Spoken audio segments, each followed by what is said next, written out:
बहुत ही सुंदर चौपाई भी है स्वामी तुलसीदास ने।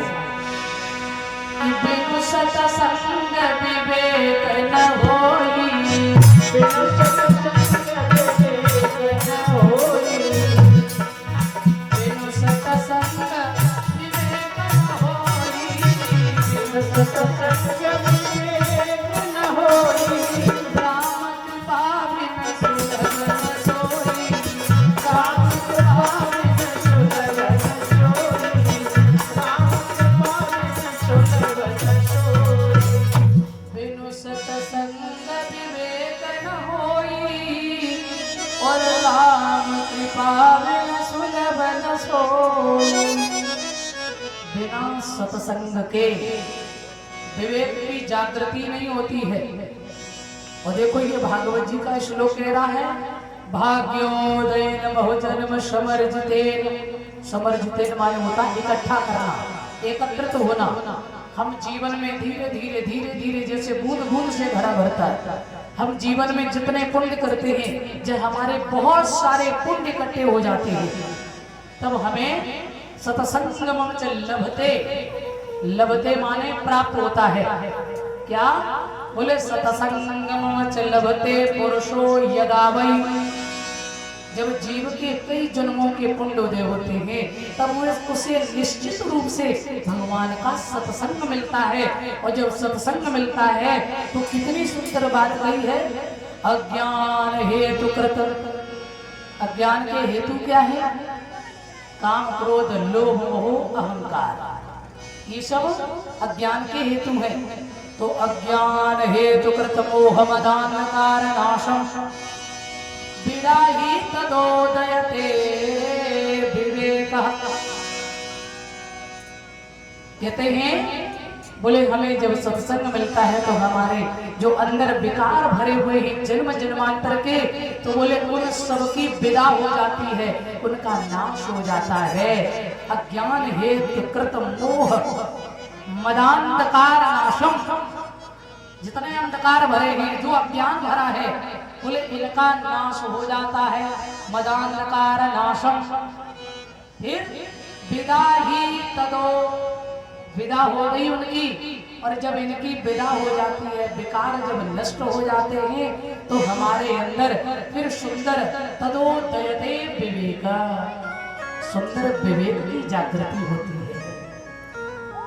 देखो व्यक्ति के पास में ज्ञान है, समझना हम बड़े ज्ञानी पुरुष हैं, लेकिन कभी कभी ज्ञान जो है ना अभिमान पैदा कर देता है। अरे मेरे जैसा कोई प्रकांड विद्वान नहीं है, मैं 4-10-20 लोगों ने यदि बड़ाई और कर दी ना, ये बड़ाई जो है ना बड़ाई बहुत खराब होती है, समझना। मैं आपको एक बात बता दूं, कभी जीवन में कोई आपकी ज्यादा बड़ाई आपके मुंह पे करे, यदि पीछे करे तो अच्छी बात है, और यदि आपके मुंह पर कोई बड़ाई कर रहा है तो आप ये समझ लेना कि अभी पक्का आपके अंदर कोई न कोई कमी है। ध्यान देना, हमारे अध्यात्म गुरुदेव परम पूज्य सद्गुरुदेव कुंवर श्री रविराधे जी से मुझे जो मिला है, आज जो मैं सुना पा रहे हैं आपको, हमारे अध्यात्म गुरुदेव जी की कृपा है। श्री रविराधे भगवान मेरे महाराज जी प्रभु है, श्री रविराधे जी महाराज की विशेष कृपा है। तो मेरे बंधुओं कहते हैं हमारे अंदर जब भले ज्ञान हो, भक्ति हो, कभी कभी लोग जब भक्ति करते तो को भक्ति में ही अभिमान हो जाए। हाँ, ज्ञान में अभिमान हो जाए। जीवन में ध्यान रखना, 2 प्रकार की भक्ति होती है, 2 प्रकार की। क्या? एक होती है सकाम और एक होती है निष्काम। सकाम भक्ति किसे कहते हैं? सबई पुंसाम परो धर्मा यथो भक्ति रथोक्षते अहेतुक की प्रतिहताय यातमा संप्रसीदति। जीवन में अहेतुकी भक्ति करना चाहिए हर जीव को। और अहेतुकी भक्ति किसे कहते हैं? जो निष्काम होती है, जिसके बदले में कुछ भी नहीं मांगा जाता है, जिसके बदले में हमारे संत महापुरुष कहते हैं कि ना मुझे फ्लैट चाहिए, ना बंगला चाहिए, ना एसी गाड़ी चाहिए, ना कोई व्यवस्था चाहिए। बोले जैसे में है सीताराम सीताराम सीताराम कहिए और जाई विधि राघे राम ताई विधि रहिए। हर प्रकार से हर परिस्थिति में प्रसन्न रहते हैं जो सम्मान मिले। एक बात और समझ लो, संत का मतलब क्या है? सम्मान मिले तो बढ़िया और ना मिला तो डबल बढ़िया। समझ रहे? जिन्होंने अपने मान का हनन कर दिया है, जिन्होंने अपनी इच्छाओं को मार दिया है, जिन्होंने अपनी इंद्रियों को वशीभूत कर लिया है, जिन्होंने अपने मन को कंट्रोल कर लिया है, उन्हें हम कहते हैं साधु। अब बोले मेरे अंदर यदि मान रहा, अभिमान रहा, तो बोले तब तक हमारे अंदर द्वैत भरा रहेगा, हमारे अंदर भगवान आने वाले नहीं है। हनुमान जी का नाम इसीलिए तो हनुमान पड़ा है। हनुमान का मतलब आप समझ रहे? हनुमान, जिसने अपने मान का हनन कर दिया, जो भगवान श्री राम के चरणों के परम भक्त हैं, जिनके रोम रोम में राम जी समाये हैं, ऐसे परम भक्त श्री हनुमान जी। दुनिया चलेगा श्री राम के बिना और राम जी चलेना हनुमान के बिना। ऐसी भक्ति, हनुमान स्वयं भक्ति स्वरूप हैं। अब हम भक्ति कैसे करते हैं? देखो, जिस भक्ति में कामना होती है ना, जिसमें मांगा जाता है ना, और आजकल ज्यादातर भक्त ऐसे ही है। भगवान के सामने आरती तो करेंगे, तेरा तुझको अर्पण क्या लागे मेरा है, और मन में सोच रहे हैं भगवान जब पड़ोसी के पास 2 गाड़ियां हैं, कम से कम जाके एक तो बिक जाती है। हाँ, भले ही हमें घाटा पड़ जाए। अरे हमारी यदि पड़ोसी की एक आंख फूटी, भगवान हमारी दोनों फूट जाए पर पड़ोसी की एक फूट जाए, ये सोच है। हाँ, भगवान के मंदिर में जाएंगे, लिस्ट रख देंगे भगवान के सामने, अजी प्रभु जी हमारी ये कामना है, आप हमारी इच्छा पूरी करिए, तब हम आपकी पूजा करेंगे, तब हम आपको झंडा चढ़ाएंगे, घंटा चढ़ाएंगे। हे महाराज, हमारे घर में बढ़िया सो नाती दे, हमारे घर में बढ़िया ये हो जाए, लाली के लिए बढ़िया सो लड़का मिल जाए, बढ़िया घर बार मिल जाए। क्या बताएं? ये जो कामना भरी भक्ति है ना, जिसमें कामनाएं भरी है। अब देखो, हम एक बात बता दो, तो ये भक्ति श्रेष्ठ नहीं है। जो कामना भरी भक्ति होती है ना, वो श्रेष्ठ भक्ति नहीं है। आप किसी दुकान पर गए, आपने कोई वस्तु खरीदी और उसका आपने पेमेंट किया, तो उसने आपको भाई अपनी जो चीज आपको चाहिए थी, आपको चाहिए बोले हमें 2 किलो चीनी दे दो। दुकानदार ने आपसे पैसे लिए, आपको चीनी दे दी। ना दुकानदार का कोई एहसान और ना तुम्हारा उसके ऊपर कोई एहसान, समझना? कोई एहसान बचा, क्योंकि उसने अपनी चीज दी, आपने उसको पैसा दिया, कोई किसी का एहसान नहीं बचा। अब हम भगवान की भक्ति कर रहे हैं और भक्ति में भगवान से हम मांगते जा रहे हैं, मांगते ही जा रहे हैं, इच्छा कभी पूर्ण ही नहीं हो रही है। तो हमने काहे की भक्ति करी भगवान की? और आजकल तो लोग ज्यादा से ज्यादा, मैं आपको बता दें, भक्ति कम, मांगना ज्यादा। ये श्रेष्ठ भक्ति नहीं है। मैं आपको बता दें, एक बार एक भक्त चला और उसने रास्ते में बाबा नारद से भेंट की। तो नारद बाबा जैसे मिले, बाबा से पूछने लगा, ये बताओ महाराज, कौन से भगवान जल्दी खुश होते हैं? क्योंकि हमारे पास समय बहुत कम है, हम चाहते हैं कि थोड़े बजट में भगवान खुश हो जाए और हम कुछ वरदान मांग लें।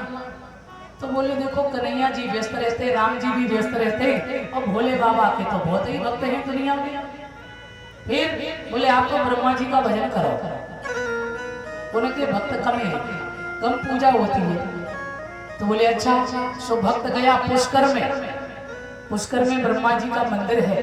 पुष्कर में गया और उसने 3 महीने डटके भजन किया भगवान ब्रह्मा जी का। तो ब्रह्मा जी खुश हो गए, बोले राम जी ही वरदान देना थोड़ी जानते, कृष्ण भगवान ही वरदान देना थोड़ी, अपन भी ब्रह्मा है ना, विधाता है ना। सो भगवान उसके सामने हाजिर हो गए, अजी मांग ले भक्त बोल। उन्हें क्या पता ये कलियुगी भक्त है। कहने लगी प्रभु ऐसा वरदान दो हमें, आप हम मांगेंगे देंगे बिल्कुल। तो बोले हमें ये वरदान दे दो कि हमारी शादी हो जाए। ब्रह्मा जी ने कहा हे भगवान 3 महीना भजन करवे के बाद देखो क्या मांग रहा है। ब्रह्मा जी ने कहा चलो कोई बात नहीं।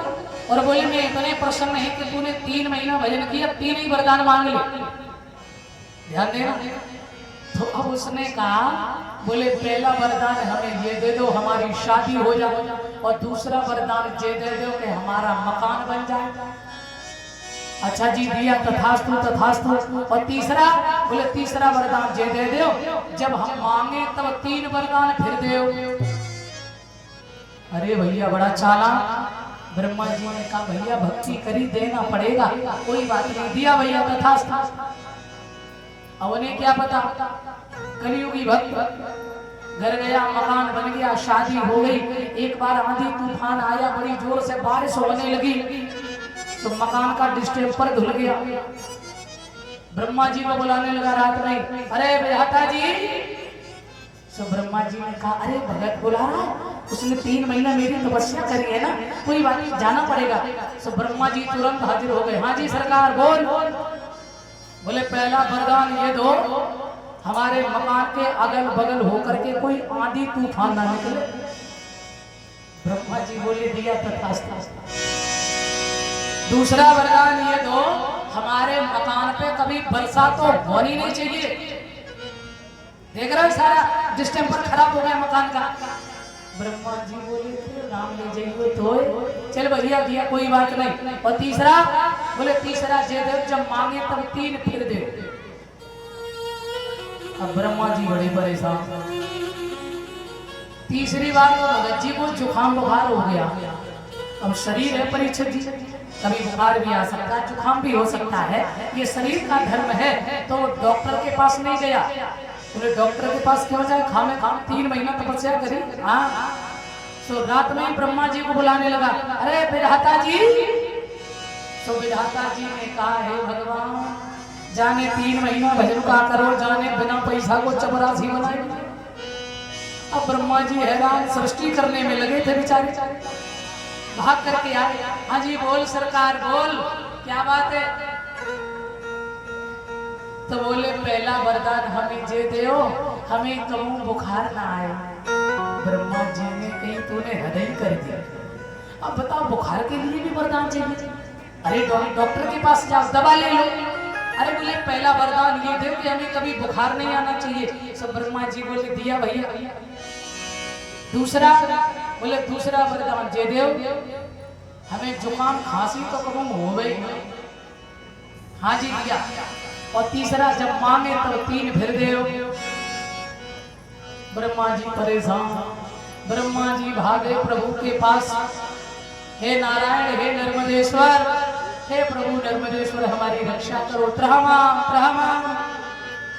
भगवान बोले क्या बात है अजी प्रभु जी एक भगत ने भजन का करो तपस्या का करी कि बाने तो मोए बिना पैसा को नौकर बना लियो। जुकाम हो जाए तो आ जाओ ब्रह्मा, बुखार आ जाए तो आ जाओ ब्रह्मा। अरे कोई भी तकलीफ तो ब्रह्मा जी। प्रभु जी मुझे जीना मुश्किल कर दिया, उसने मेरी रक्षा करो। भगवान बोले तो तुम भी थोड़ा होश में रहा करो। हाँ क्यों बोले ये कलियुगी भक्त हैं, ध्यान देना। बोले ये चढ़ाएंगे 1.25 रुपया और मांगेंगे 1.25 लाख। हाँ और मैं आपको क्या बताऊं परीक्षित जी, भगवान की एक भक्त तो गया भागवत जी में और ठाकुर जी के सामने जाकर के जो क्या बताएं आपको, बाजार में सबसे सस्ती चीज लेकर के आए भगवान को चढ़ाने के लिए। हाँ बाजार में गया और सबसे सस्ती चीज लेकर के आया। क्या बोले बिल्कुल सस्ते वाले अमरूद। बोले सेब तो 200 रुपया किलो है, इतने क्यों खर्च करेंगे रुपया फालतू। हाँ और केला भी महंगे ही पड़ रहे हैं 50 रुपया किलो। बोले अमरूद आज जी सबसे बढ़िया मंच पे ही चढ़ाने, ठाकुर जी का भोग ही तो लगाना, खुद तो खाना नहीं है, खुद खाते तो फिर बढ़िया सेब खरीदते। देखो सोच देगी वो बढ़िया से ऐसे ही अमरूद लेके आयो और ठाकुर जी के सामने खड़े होके बोलो 10 रुपया चढ़ाएगा और सब फटे फटा। हे ठाकुर जी महाराज, हे प्रभु जी, एक हमारी इच्छा पूरी कर दो प्रभु। मेरी बहू के बहुत दिन से नाती ना भयो, ऐसी कृपा करो घर में बढ़िया सो चांद सो बढ़िया नाती आ जाए मेरे घर में, ऐसा बढ़िया मलूक सो छोरा दे। भगवान जी ने मन में सोचा हो चढ़ाए रहो, देख ले कैसे अमरूद और नाती मांग रहे हो चांद जैसो। चल कोई बात नहीं, भगवान ने भी मन ही मन में कह दिया, बोले जैसा तेरा फल और वैसा ही मेरा फल फिर मिलेगा। हाँ, जैसा तू कर रहा है वैसा ही तुझे हम दे देंगे, जैसा तेरा भाव तैसा ही तुझे अर्पण करेंगे, चिंता मत कर। सब घर में नाती पैदा हो और सारो शरीर तो नाती को बढ़िया पर चांद नो पिलपिलाए रही। हाँ, अब दादा फिर गए भगवान जी के सामने, हे ठाकुर जी महाराज तुमने नाती तो खूब बढ़िया सो दियो, सब ठीक है, पर बाकी चांद नो का कोई है।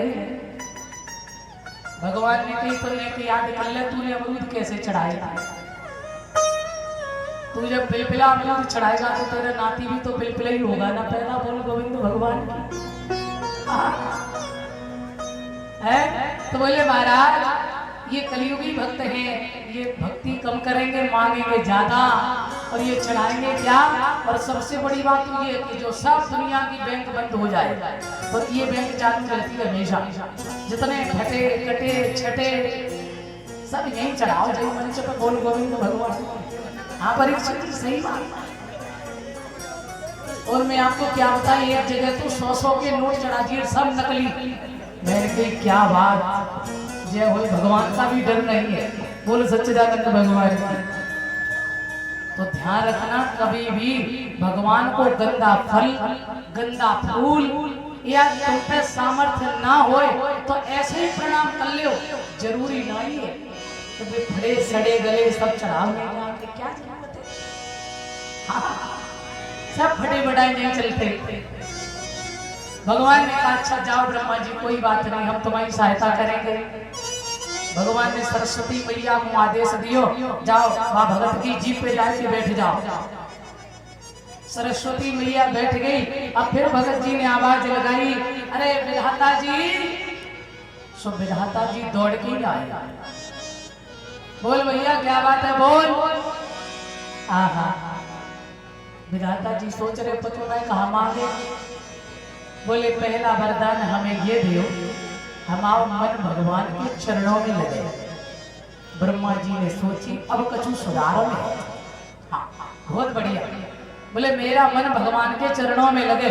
भगवान ने कहा बहुत सुंदर, तथास्तु, दिया। दूसरा, बोले दूसरा वरदान ये दो, मेरे मन को वैराग्य हो जाएगा। ब्रह्मा जी ने जल्दी दे दिया। बोले दिया भैया, तथास्तु, बहुत सुंदर। बोले अब कुछ सुधार में आओ। हाँ, अब सोच रहे कौन तीसरा फिर एडवांस बुकिंग ना कर ले। हाँ जी बोल। बोले तीसरा वरदान हमें ये दो, हमारी संसार से मुक्ति हो जाए। ब्रह्मा जी बोले मुक्ति ले चाहे भुक्ति ले, पर मेरा पीछा छोड़, मेरा पीछा छोड़ भैया।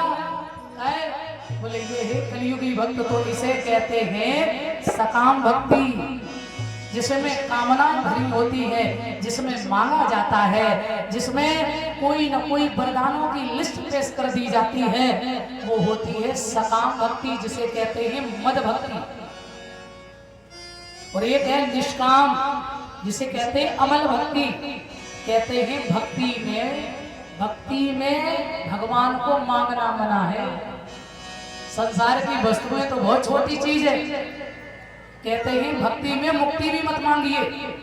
हमारे ब्रज में संत कहते हैं मुक्ति हो नौनसी खारी लागे, भक्ति के बदले मुक्ति भी मांगना मना है। तो हमारे जो परम संत हैं, परम विरागी हैं, परम भक्त हैं, जो भगवान के चरणों के जिन महान पुरुषों को, जिन संतों को भक्ति के बदले में मुक्ति भी नहीं चाहिए, फ्लैट नहीं चाहिए, एसी बंगला नहीं चाहिए, कुछ भी नहीं चाहिए, तो इसे कहते हैं सबसे श्रेष्ठ भक्ति, इसे कहते हैं निष्काम भक्ति। इसलिए जीवन में हो सके तो हमेशा निष्काम भक्ति करिए। निष्काम भक्ति आपका कल्याण करेगी। आ जाइए भाव से बोलेंगे। कहते हैं ना भगवान के चरणों की भक्ति करना सरल बात नहीं है। राम का दीवाना बनना सबके बस की बात नहीं है। ये सम्मान जो है ना पेशकार श्री चापरी से ये भैया 100 रुपए दे रहे हैं। सदा आगे बढ़े, कामना है भगवान से कि जो दिल को तसल्ली दे,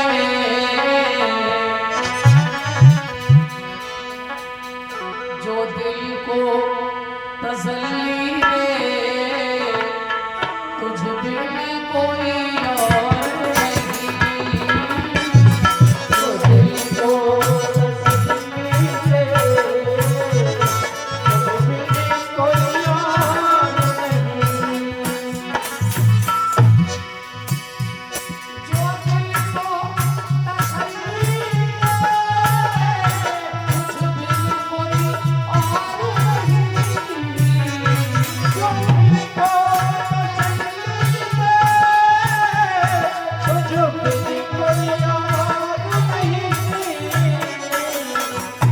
सभी बोले भाव से, जो तेरे हाथ न हो, हे गोविंद, जो तेरे हाथ न हो, ऐसी कोई डोर नहीं। जो तेरे हाथ न हो, ऐसी कोई डोर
एक भक्ति है, पर भक्ति निष्काम होनी चाहिए। कभी कभी भक्ति में भी अभिमान ना आ जाए, इसके लिए सदा सतर्क रहो।